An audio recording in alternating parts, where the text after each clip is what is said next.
feel when I'm talking with you, I don't always come from the truest place.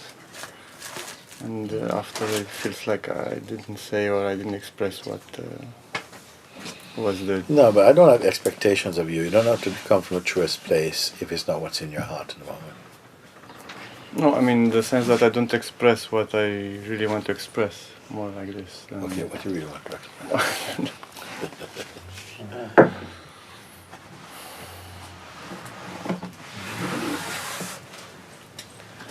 There's this... there's so many reactions that are happening inside and outside, and in satsang it feels like there's an understanding that is deepening, and listening to you, it's something it's really feeling inside what you're...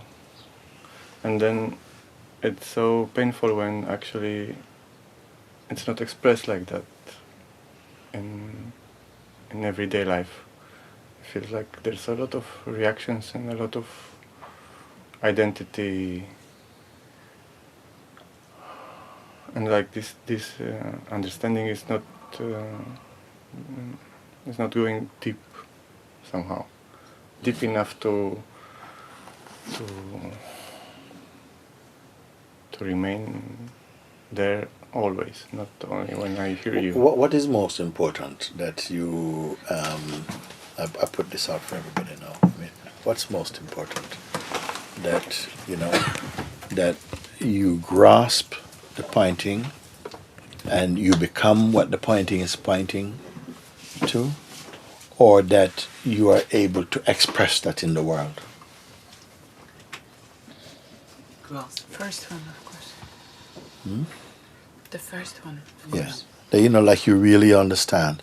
Suppose you understand. Suppose you was kind of mute and you can't talk, but you've understood my message.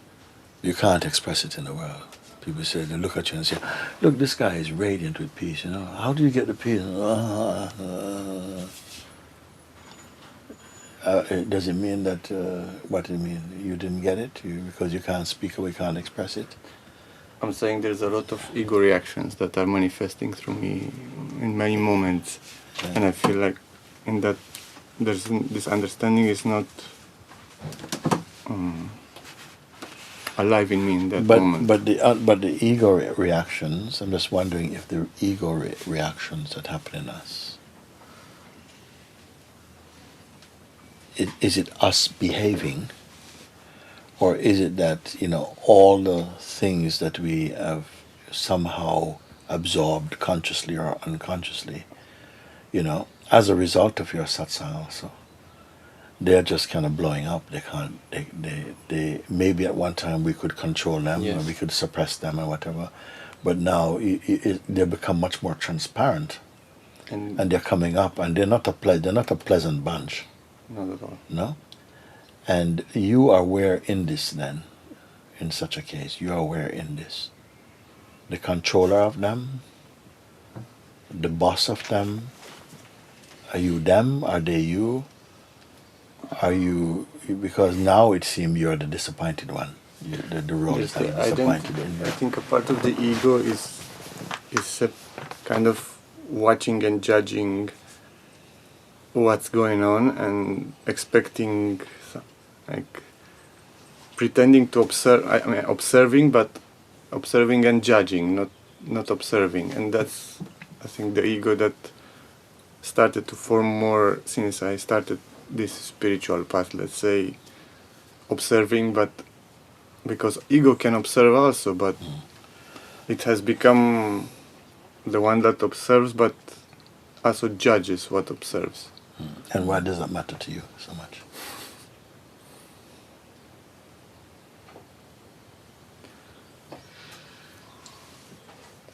It's just a habit. Because if you recognize it's actually ego is behaving like that, and before we didn't even know what ego is, you just think it's you, and everybody just say it's you. And if the ego commits a crime, you feel you go to jail. It was the same thing, you know. You take responsibility, you know. It's like, you know, And it's not that you can blame something else, because there cannot be something else operating, against your will totally. There must have been some relationship that gradually these energies begin to take on almost like a life of their own. And at a certain point you find that you're not able to control them. We have to be careful here now, because we seem like we're talking about several entities at a certain point. Like one is, the mind, which was at first just sort of like, well, at first we can say as far back as we can go, we didn't know the difference between our mind and us. We never even used that language, We just said that that's just how it is, and this is how I feel, and I can't change how I am, and this type of thing. But with discovering that there is that thoughts are not what you are, that you can observe them, and they come and go, and you watch their coming and going. So with that gradually becoming more clear for you, you realize that you are not actually the thoughts, but you witness them. However, they seem to occupy an intimate ground which you feel is your space. And then you see you have some collaboration. Who are you in the meantime? This is why self-inquiry is so important, because it keeps on tapping into checking that who are you at the moment, Are you the thoughts, or are you the witness of the thoughts? Are you the person, or are you the witness of the person?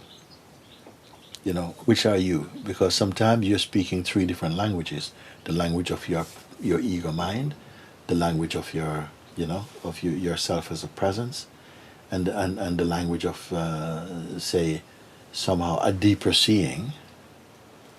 But rarely, but mostly it's either the ego is speaking, and saying when your ego speaks, does it regard you as you? Or does it say I? You say when the ego is talking to you, does it say, listen, you? You. This is interesting, isn't it? So it is actually admitting its duality. Say, what are you going to do about it? Or does it say, what are we going to do about it? Or does it say, what am I going to do about this? You follow? At one time you would not have said that, He would not have referred to you. He's now referring to you because you have separated from him a little bit. But you're not quite home. So he knows he still has some business to do with you. So something in you, the you that have separated, is still vulnerable to the voice of your ego. Yes. It's like this golem character, that is 1 minute feeling, this is so wonderful. Oh, no, it isn't. You shouldn't have done that. Oh, yes, but it's like talking to yourself. You say talking to yourself. It doesn't seem clear until you keep thinking about it and look, and you start to feel that there's some space opening up. That clearly you can see that there's a voice behaving here, and there's something that it seems to be talking to, and the thing that it's talking to is kind of waking up to the reality that it and the one talking to it is not the same. So at that stage you start to have more trouble, because like your mind is saying, I ain't going. And something is saying, no, I don't want to be with you anymore. It's saying, I'm not leaving. It's like a bad relationship, and you share the house. The house is in your name, but you have a co-tenant basically. And you say, I ain't leaving. So what to do then in that case? If, say for instance, you still have an intimate sense of yourself who is troubled by the mind, okay? We are not so far removed from that identity and its play that you can ignore it entirely. He still has the command of your attention. And to that extent, it feels like it has some strong influence or even an energetic hold on you. Isn't it? So that's why you're suffering. You're suffering your mind. The mind is saying, this thing, and maybe before it might have felt like it was better because we didn't used to fight. I didn't even know that I could resist. But now you know you can resist a certain kind of thoughts. And now the thing you're trying to resist is saying, you're in big trouble, because you can't go anywhere without me, and it's going to be singing in your head or something for a bit. So where is left to go? I am saying, actually, to you, that this is part of your you being released. It's like you're in a mega prison, and you keep finding doors open, and you leave that confined space, but you're still inside a bigger space, but you're still confined. And then as you go and you find out more, a door, and you find, whoa, you think you're out, but you're in a bigger space, but you're still confined. And just keep on going, and then one day you find that you're out and there's no more gates. So something is there, like this voice that keep some thoughts coming, and it's not like it's anybody else's thoughts. People come and tell you about their thoughts all the time. It don't trouble you.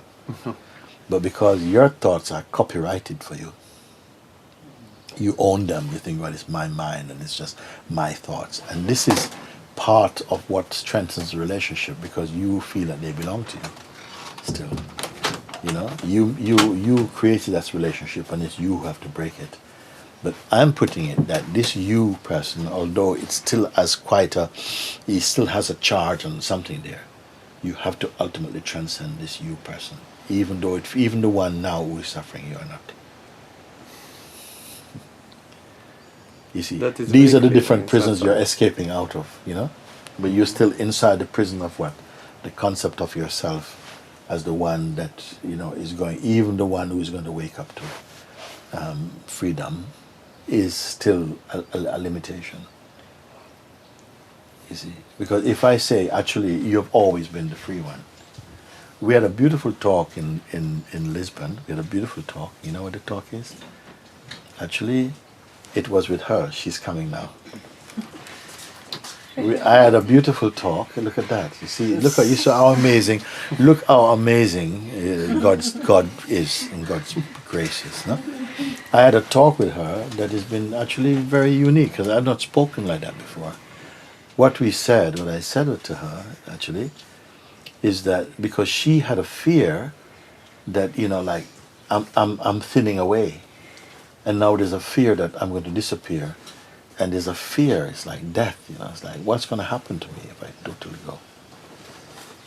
And I say, actually, that is also one play from your mind as well. He still have you by that string.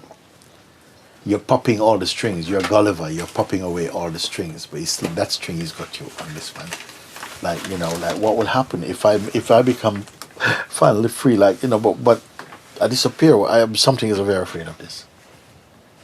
And what I remember saying to you is, I said this thing, that you feel that, the way you feel and the person if that vanishes, what is there? Because you don't know for sure what is there, and you may not like it. The one you feel yourself to be. And I said to her, actually, the one you feel yourself to be deeply is the self. The self is what you are. That's what you're experiencing all the time. But it's the self plus the ideas that you have been conditioned to believe is you. But the larger part of your self experiencing is that you are the self. The larger part of you, the biggest part of your awareness self is what you're experiencing every day. If that was not there, there would be nothing here at all, actually. So this is why when you wake up, you don't feel like you've become something else. You just become the most you've ever been. You know what you become? You become the you have always been, without the rubbish you have about yourself. The thoughts that we think, like this. Yeah, but why these people keep troubling me, and this me, and these people, and this fear, and this anxiety, the thoughts we have, our conditioning, has been added on top, almost on top of the self. But the self is, you cannot exist even in ignorance without the self.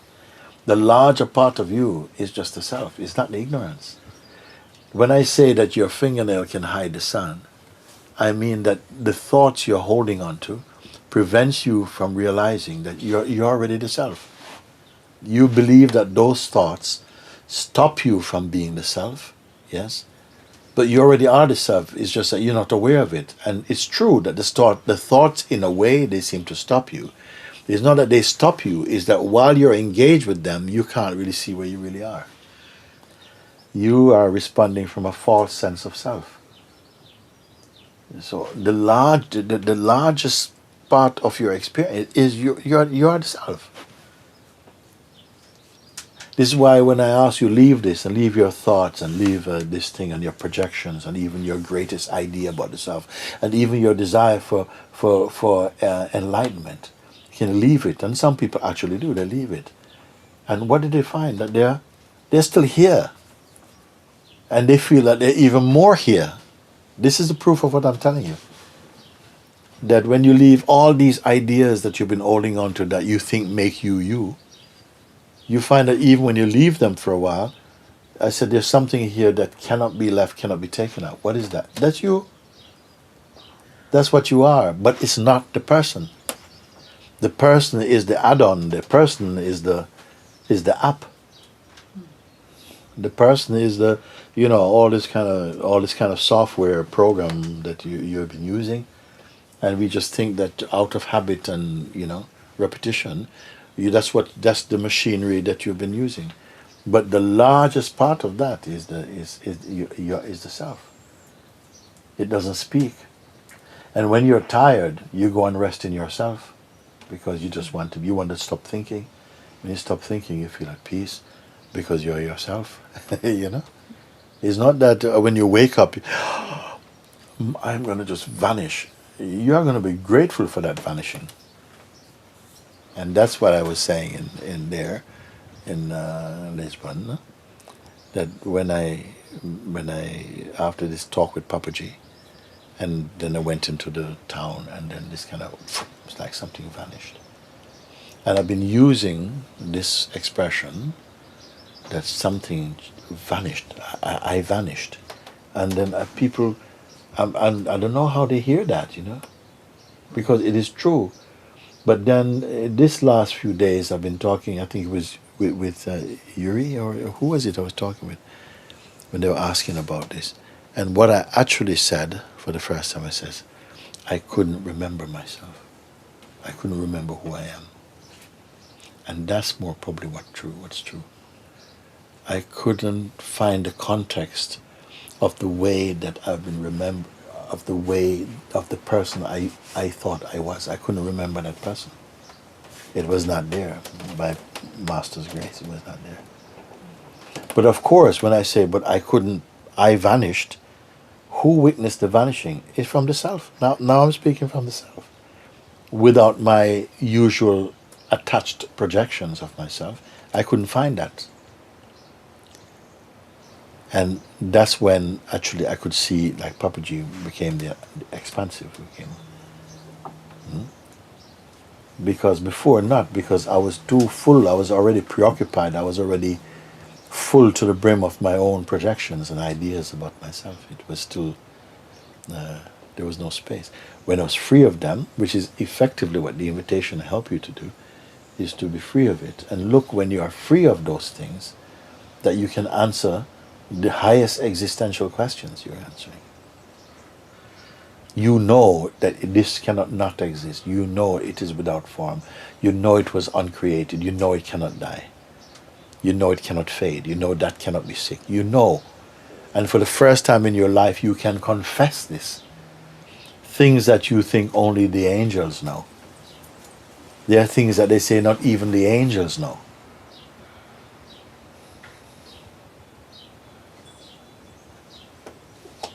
And how did you know? Where did you go to study? You simply remove the illusion and delusion about you, and what remains is what really is.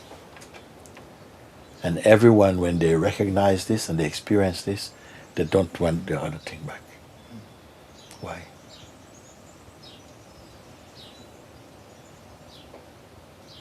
Because nothing no matter what you achieve in this world with this person life, none of that can compare with this. No matter what you have achieved. In my life, I tried many things, and I was reasonably good with many of them, enjoyed many of them, was even known through quite a few of them. But when I woke up to the truth of what I am, I could never go back to any of those things. None of them compare to what this is. And in some subconscious way, I've been searching for this, but I was not aware it is this. What are you searching for? You're searching to get rid of the seeming presence of what you're not. What you're searching for is to get away from living and believing in the thing you're not.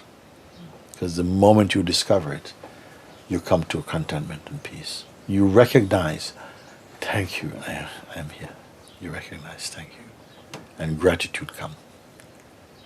And every soul knows this gratitude. Because when you realize it, you realize how long you've been living in the idea of being apart from him. Yes. And the direct experience of it is very much different from the remembering of it. Because from the remembering of it only, it's still a little bit distant. Yes. But when you're... Yes. Why is it distant? Because there's the one who remembers it. You become a rememberer of the self, not the self. And there's a gap. What you remember, that you are.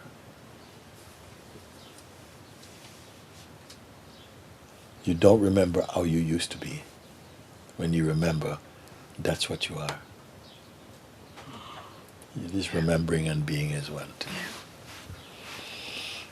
Can I ask something? Yeah. I saw, as I was saying in satsang, and now listening to you, there's something understanding really deeply what you're saying, and I watch what's happening, because outside of satsang, the old mind is coming back, and I'm looking why, like what's, and I think what I saw is there's something connecting with doing. The moment I start doing something, there's an identity. You know what the mistake is? I want to teach you guys about something. Why all this happened? Because you have a concept that you're outside of satsang. You understand? Your mind is saying, yeah, well, satsang is finished now. And you're believing that. But satsang means your life. For you, satsang is your life. Doesn't matter what you're doing. Satsang is your life. Satsang means to be aware of yourself. Aware of what is true. That's what satsang means. Satsang is not the man there sitting there from 7 o'clock until 9 o'clock. That's not what satsang. That's the formality. That's the form that satsang take in its concentrated form when we are actually looking and you're not allowed to be involved in anything else right now. But satsang continue. That is your satsang instructions and looking like this. But when you come out, somehow something keeps cooking. The fire is never turned off. Something is slowly cooking. When I say the fire, I don't mean the burning in your chest. I'm talking about the fire of introspection, the fire that makes you, like when you love someone, even if you don't see them, that fire is still in you. It's like the fire of aliveness. That is still in you. You see? So something is inside. When you finish satsang, you know, if your mind wants to say, okay, you finish satsang, it's time to get back to, work, or get back to reality, or get back to your feelings and all this kind of stuff. Get back to my person almost. You have to watch that. Because then it's almost like the devil know who he's dealing with. And guess who it is? Your person again. Yes. You see? But you're never out of satsang. Satsang means to continually checking in. When you speak, who are you representing your I as, You say, now I went and see this, and then I think that, yeah, this thing happening to me. And I say, who are you speaking with? Because your I has slipped. your eye has slipped back down into personhood again. Why are you so comfortable to speak about personhood? You see. So if you watch that, you'll be able to catch yourself. What a master is the one who catch you all each time and say, why are you speaking like this? And you say, oh, sorry, like what? So again, like when you say I, who are you referring to? Yes, my mind again. Then what makes you feel like you should sit here and talk to me about your mind? No, I'm just in your mind. You can only be with me when you are you. If you're going to come with your mind, then you burden me, and you burden everybody. When you speak from your mind without the consciousness that you are yourself. Because the mind and the person is always needy, always have some time to waste, always talking about foolish things, or excited for it. It's okay, it's fine, because when we're used to that, there's a kind of fun, because there's always love in life, and you're with people that you love and you enjoy and so on. But at the stage where you're at now, where you are sort of like you're in your 9 month of pregnancy, okay? So you whatever you're doing, everything is for the birth right now. You can't be going out playing football. You can't be doing these things now. Now you are, even though your hands and body's moving, inwardly you're just ready for the darshan of your own delivery. You see, so your attention has to changes, and so things which are wasteful of your energy, you just discard them. There's some kind of earnestness and acuteness of attention that comes, and you start to behave that way. And people won't come and bring this kind of nonsense to you anymore, because your energy, even without your words, your energy tell them, no, leave him alone. He's not for you right now.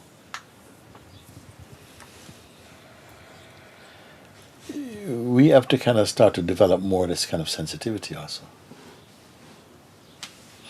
Once I tell you what happened, I had a dream one time, and the dream was that I was living in a place, and the beings were very evolved, and people didn't chat or socialize at all. They just worked, And every now and again, when one felt illumined from the God self, they would just they'll be ready to speak, and when they're ready to speak, everybody would leave their things and come and sit with them and hear what they had to say, because everything they said was like spiritual nourishment for everyone. And when they were finished, we knew that they're finished, and everybody would go back to their thing. Another time, another one would be illumined, and they'd come up and everybody would move and be with them, and we'd just be drinking and feeding from each other's presence like that. I had this dream, it was very beautiful. But while we still have the identity of personhood in us, we have a lot of time to spend, in wasteful things. The more you are getting more absorbed in your true nature, those things are not so enticing for you. It's almost as though the ego mind is trying to catch your attention to burn some time, which effectively means to be distracted from yourself. This morning on the way out, we were going out, and I met, and he came to me and he says, "Oh, Guruji, I'm leaving tomorrow, but I've been wondering, because I feel like I'm going home to spend 2 weeks with my family, and I feel like I'm going for compassion reasons, but I'm not sure if it's true, because they're not particularly interested in satsanga or something like that." I don't know if he said those words exactly. And if I'm going there to try and make them happy, they'll only be happy for a little bit and they're gone again. He actually said, how many families I've had throughout my lives that I've tried to be happy with, and it's all gone. I don't even remember who they are. How much times I tried to cheer someone up, but it's just disappeared in the wind. Every time like that. So, of course, this time, if I go there to just make them happy temporarily, it's also going to be gone. What is the virtue in that, So I said to him, well, actually, it's okay, it's natural to want goodness for others, but it's better to wish for them whatever it is that will bring them to a higher state of consciousness spiritually, rather than feel-good moments and have a nice time with your parents, because some nice times we have is just still for your ego, but if you are praying for them, you're blessing them. When you're with them, you're not just there to do family things only, but you're there like as a monk in your heart. You're still with them, but your interactions with them is only for their spiritual upliftment. You don't have to talk spiritual words, but because your presence is pregnant with presence, whether they are aware of it or not, it's going to somehow be affecting their environment and their lives. You don't have to be too concerned about that. You go with a natural feeling. You're going to see your parents, and if it feels natural, go and be with them, and spend time, and don't be thinking I'm doing them good. Just be yourself with them. But I just loved that he could pick out and say, I don't want to just go there for like sentimental reasons, because how many times I've done that? Where's the fruit of that? And I was saying to him that sometimes we love people, but if you do too much for them, you're actually somehow blocking their opportunity to go ahead. Sometimes people have to feel the pain that their minds create. They have to mess up in order to have the aspiration to, Don't play God in it, but God give you wisdom a little bit to see when we overdo things. Sometimes we pamper each other, and it's nice for a little bit, but not all the time.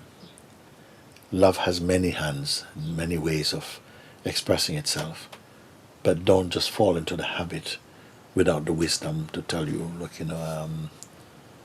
something guides you that doesn't tell you beforehand. It just tells you in the moment. It's not even if something speak in the moment. It's not even a conversation. You understand? It's not tell your parents this. He's not talking to you like you're harder. You just feel to do that, and that's the most subtle language. Is you just feel to do that. That God is speaking. He's not using a you as a conduit. You are one with your own heart, and so it speaks. It moves directly and more spontaneously. You see, it's not arrogance and it's not blasphemy, because you're praying to be in harmony with God. Then you must be experiencing less and less division and separation from God. How do you know that? Because every time you go and search for yourself, you're finding less there. And at some point you maybe become afraid, like, oh my God, if it's going at this rate, I mean, my God, it might just happen that one day I can't find me. Well, actually, where was the you of yesterday? Where is the you from last week? Where is it? It doesn't really exist. It's only in your mind. It's just your thoughts about you. What was that you? Where actually is the you of yesterday? The real you of yesterday is the self that is here today also. He doesn't experience week and weekends. It's just a one continuous. Even to say the self is continuous is actually not complete, because it didn't start to be continuing. It's always just here. It's the only thing here. Everything is traffic. So when we speak like that, I'm actually speaking two things. One is about the movement and one is about the stillness. There's something that's not changing. And nobody gives it value, because once you pick up the ego, you're in the world of changes. And not only are you in the world of changes, you're trying to stabilize or to make the things that you enjoy stop changing. And the things you don't enjoy to move on. It's a very busy work, that one. And the fruits are very, very, you just be eating seeds, not fruit. And so there is something in somehow giving attention to whatever points you to that which is not in an evolutionary journey. When you know that, you know all journeys are dreamed. And it's fine, it's not that you're dismissing the world or cynical about. No. It makes it even more beautiful. Because who can see the world with clearer eyes than God, the one who creates it? You know what I mean? The ego is always seeing a distorted picture based upon its own selfishness and its own insecurities and fears and so on.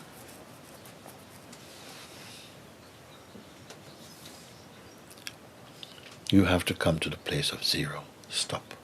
Not a stop moment, just stop. When you know that which is stop, the stop that never was started is just stop. Something sort of stopped. The restlessness in you stopped. The anxiety stopped. The identity crisis is stopped. That energy stopped. And you experience that stop. That's the most important thing. Then everything that moves is moving in front of that. It's not even called stop. In the beginning, because you are in an agitated movement, you experience the stop. But when you keep on somehow confirming that you are that which is not moving, at a certain point, the sense of stop goes. Because it never was running, so you don't have to say stop, you're here.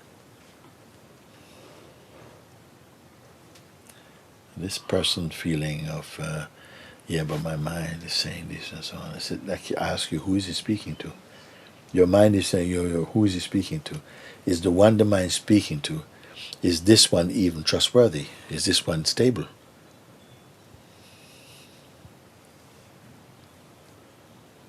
The one, if the mind is saying, look, you're never going to do this, You've wasted too much of your life drinking. And your brain is all messed up. You're not going to get it this life. You can say whatever you want to say. Why? Because you identify with it. You identify with that voice. So it's going to hurt you. But if you go beyond this voice to see that this voice is also phenomenal, it's just that for a long time it had the what you may say, the label of being the star of the movie.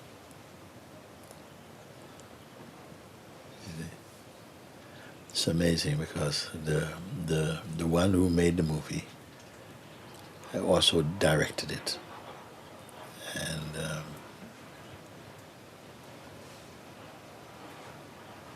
and watches it somehow.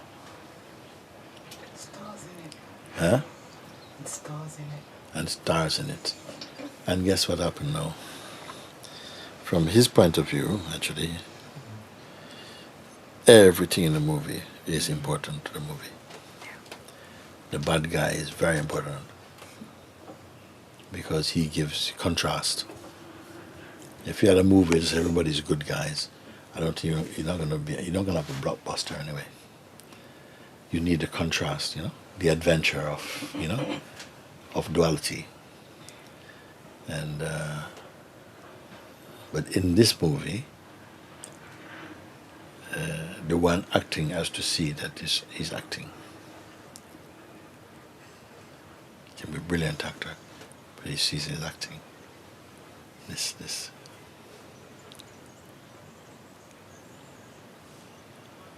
Or the vital force is acting, something is acting. This is why I've been checking in with people all the time. I say, are you following? Can you keep with this? Because the minute you can't, I leave it because I ain't got to waste the words. But yet I know that I could not speak unless there was a listener prepared. Because my listening doesn't start from my mind and my person, my speaking. So if the speaking is going, the universe is speaking in here, and it must be the universe that is listening. So on some universal level, because this is not a person-to-person conversation. But when I check in and says, can you relate? And people say, yes, we can. In that moment they say, yes, they can. They heighten their receptiveness.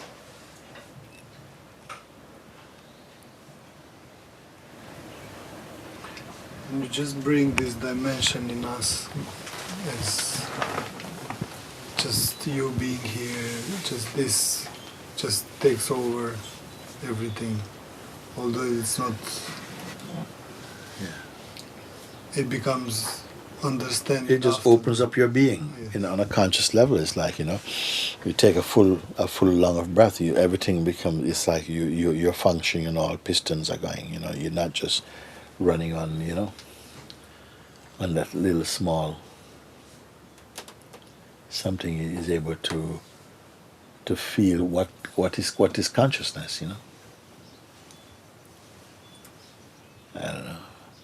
I think I only speak because there's people. Because I only think also, I think, because of interacting about consciousness.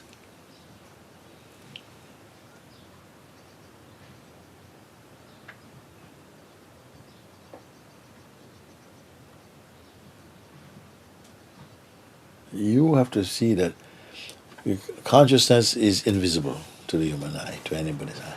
It's invisible because it doesn't really have a form.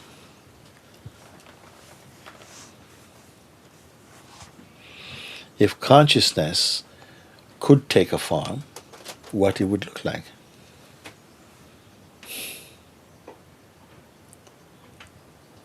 Can you imagine? If consciousness took form and the form looked like you, what do you think is you?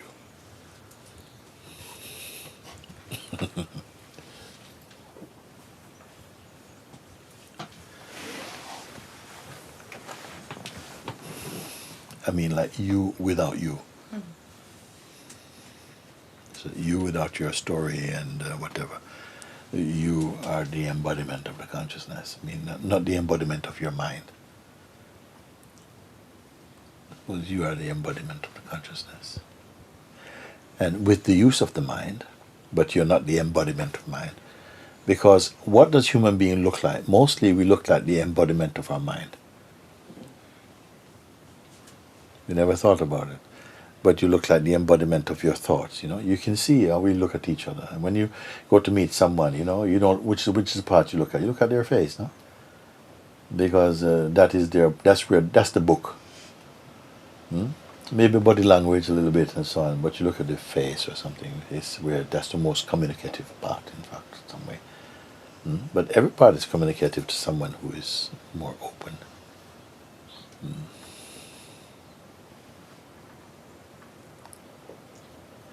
And the face tells you a little bit of something, how much peace there is in you. Just like when somebody speaks with you, when you're listening to somebody speak, whatever they're telling you, you might think, well, most people think, well, they're speaking the truth, they're telling you the truth. But what are they actually telling you? They're only showing you and telling you what's in their mind. The words of a good person will uplift you, inspire you. The words of a bad-minded person will depress you, make you feel heavy. The words and presence. The words of a sage will help to free you. But we listen to people and think that the thing they say, what they're telling you about is true. But it's not what they tell you about that's true. It's how they talk about the thing. It tells you about them. If they are very whinging and criticizing. But that's not the truth about what they're telling you. They're telling you this is the kind of person you're talking to. Should you believe them? Should you keep company with them? If they make you feel heavy and just miserable and just feel like you want to commit suicide or something, or what's the point of life? Like they keep telling you how bad the world is and how things are just getting worse every day. That's what's in their mind. That's not what is. Nobody knows what is.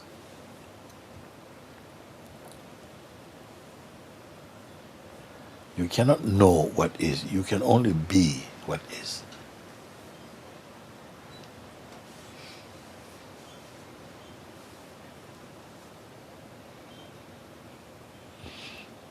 if you see someone generally who is suffering and so on, be sure their mind and their person's got something to do with it.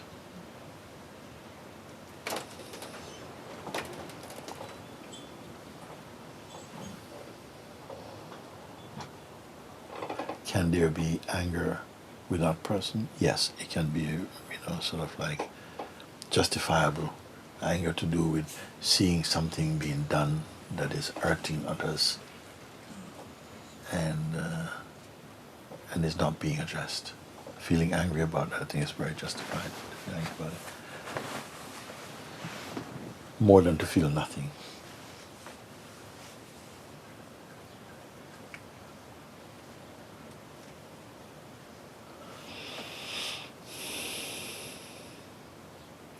Why the people who come into satsang experience so much their mind?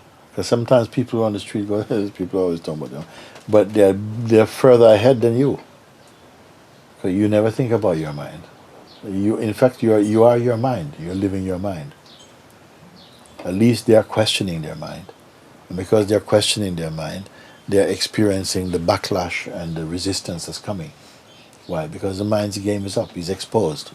He was playing as you for a long time, and you catch him, and now he has, somehow you catch him, and then he's turning against you in a way. And that's an advancement from just cooperating and just being ignorant, just moving along like you are your mind. Then what's the stage on from exposing the mind? And then it feels like, well, but my mind seems stronger than me. Then is that true? Then I have to ask you, who do you take yourself to be? That the mind is stronger than you. Mind cannot live without you. How can he be stronger than you? He feeds on your self-interest. He feeds on your identity. The more you are identified personally, that feeds the mind. He needs feeding. You can exist without this psychological mind, but it cannot exist without you. It also turns against itself, Babaji, I feel. So then those on the spiritual focus, they start to have problem with their own mind, but it's the mind itself then which turns against itself. Yes. So it survives in that way through resistance, and with some interest is just locked in this play of... When we can see that all of that can be seen, but the anxiety is not in the seer, then you're free from that play.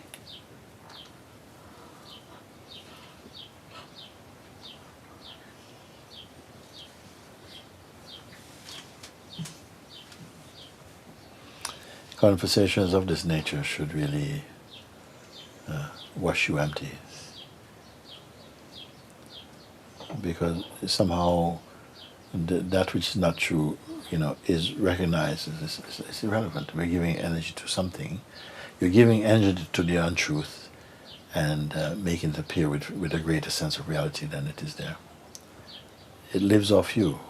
The psychological mind is a parasite that lives off you, who is a little bit a disturbed state of consciousness, a confused kind of form of consciousness.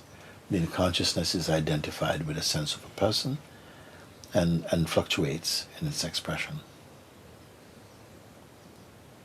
So that's why when you can begin to observe without self-interest, already you're cleaning the consciousness. Because the person can only survive being attached to consciousness. If he's not attached to consciousness, he can't survive.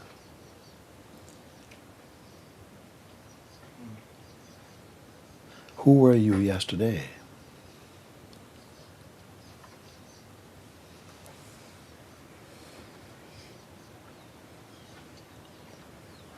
I mean, without memory, even memory is not good enough to retrieve anything. Can you imagine without memory at all? You can't even understand the question. And yet we're living as though we are a historical being. because of memory and the play of the intellect like that. But the world, I've been told, I remember kind of like growing up and with this feeling that, if somebody, is well dressed, it means that they're more intelligent or something, or, that they, they've gotten somewhere in life, and, and that they're more wise than you, or, stupid things, we can't, the nature of the mind is that you can believe the most stupid things and really, really are faithful to it. Because some things say, it's not stupid. God made it like that you should believe stupid things for a while until it gets exposed. And when it gets exposed, sometimes we fight to defend our taboos.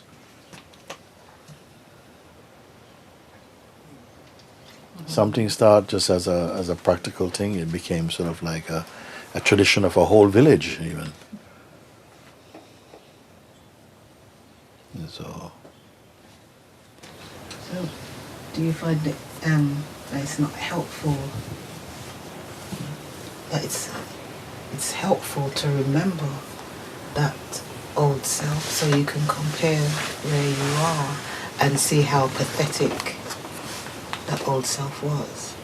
And at what point do you stop remembering? At a certain point, it's very necessary for you to regularly keep forgetting your old self. Not even as a practice, it just drops by itself.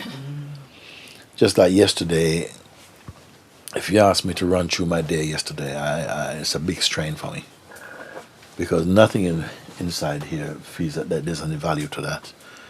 To have to try and retrace what I was doing yesterday, for what reason. So some people, however, have a strong feeling that either they have a gift of memory, or they have a belief that it's very, very important to remember things because it might be useful in the future or something. And others feel that they remember things automatically because if it's needed, then God gives it to you to remember. But you cannot go from anything in the past and retrieve it and re-experiencing it as it is, as you. So it's seen in here that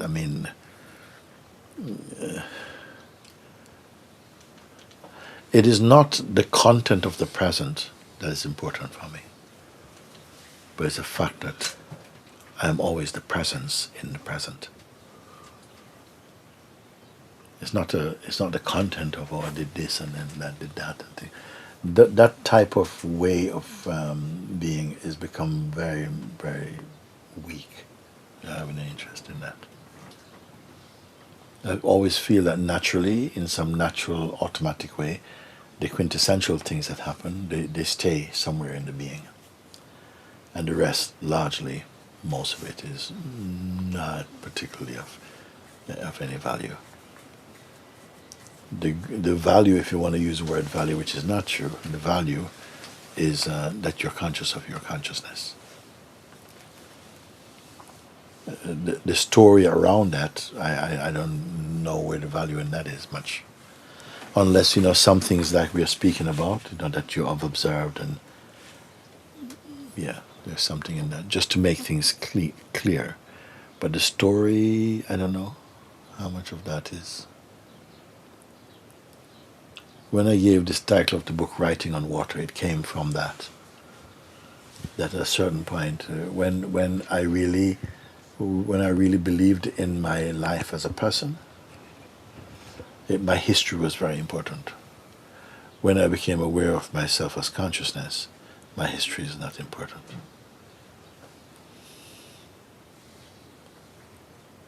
You see, when we have a strong idea of our history, of our sense of personhood, your history, your lineage, your family line, all these things were very, very important. But when you came to consciousness, it's nothing. What important is consciousness. And of course, these things might come up, but I don't have a veneration for them. I don't have wow, this is, my great aunt from so and so, and she used to speak, Cantonese. I don't have much of that inside. but I still have the ability to feel sentiment about something a bit. You know, like if, for instance, the only object I can associate with my father, apart from a picture I have of his, is an old Chinese teapot that he had. Is the only sort of like physical link that I would say with my father, because I knew that when I was a child also. I know this teapot is a big teapot, all kind of, you know, it's a bit broken as well and repaired, and it's got one of these wire handles and, you know, all the Chinese paintings and stuff on it. And I just gave it to my son, say, you know, you should have this, you know, it's really, you know, something to come from your grandfather and all this thing, you know. But it's not the one that Is it here? I look. I have a feeling something. Because I asked him for it. I said, you know, if you're not using this thing, will you bring it? You know? I look today. Oh, okay. Yeah, that's all. That's all I have. Actually. If I even have it, I don't know. Yeah, but I have a great love for my father. Where that come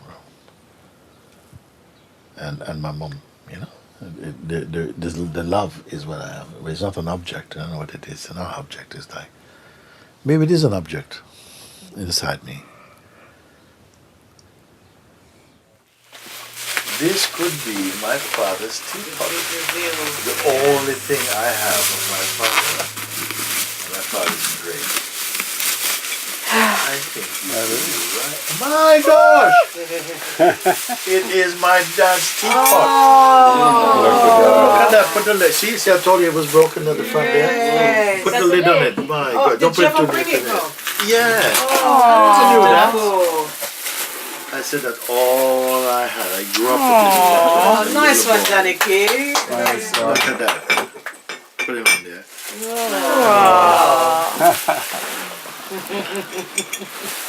This is all I have.